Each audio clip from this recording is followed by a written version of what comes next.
আইন তো আছে যে মানি লন্ডার্ড হলে সেই টাকা ফেরত আনা, কিন্তু তারা আইনটা বিশেষভাবে চাচ্ছেন যে পাচারকৃত অর্থ ফেরত আসবে এবং সেই টাকা আবার সাধারণ মানুষকে ঋণ হিসেবে দেওয়া হবে।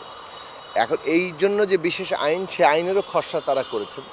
তো খসড়া আইন তারা যেটা করেছেন এটা তাদের দাবি, সরকার সেই দাবি মানলে তখন তারা তাদের নানানভাবে যেভাবে এক্সপার্টিসদের দিয়ে আইন তৈরি করা সেভাবে তারা করবেন।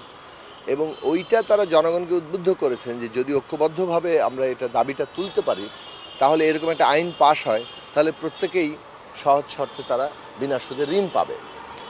এখন এটা নিয়ে তারা যে প্রায় 1.5 কোটির মতো স্বাক্ষর সংগ্রহ করেছে এবং বিভিন্ন সময়ে তাদের সাথে আলোচনায় আমি এই আন্দোলন সম্পর্কে একটা খোঁজ রাখছিলাম।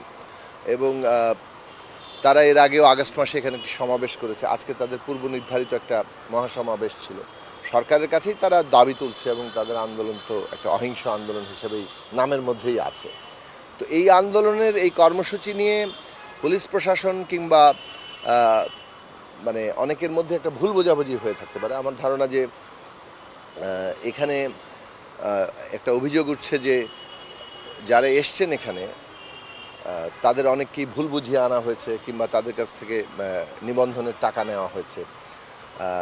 এই বিষয়গুলো তথ্যগতভাবে আমি পুরোপুরি নিশ্চিত নই। আমার ধারণা যে যেহেতু সারা দেশ থেকে এসছেন, তাদের হয়তো আসা যাওয়ার খরচ কারোর কাছ থেকে তারা একসাথে তুলতে পারেন, কিন্তু আমার মনে হয় যথেষ্ট তথ্যগত দিক থেকে এটা আরও আমি আপনাদের সাংবাদিকদেরকে বলবো যে পুরো বিষয়টা সম্পর্কে আরও ভালো করে জানার চেষ্টা করুন এবং এখানে যাতে কোনো ভুল বোঝাবুঝি না থাকে।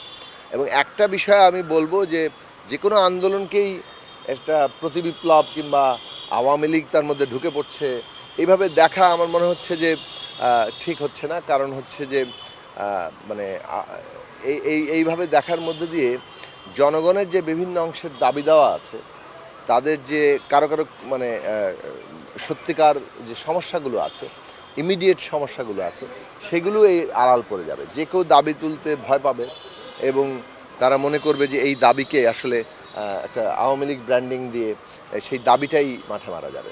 তা আমরা তো গণ অভ্যুত্থান করেছি জনগণ যাতে তার কথা খোলা মনে বলতে পারে।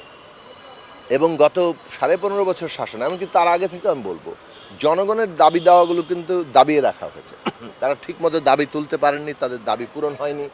ফলে মানুষ একটা মুক্ত পরিবেশে তাদের দাবির কথা তুলবেন, এটাই তো স্বাভাবিক।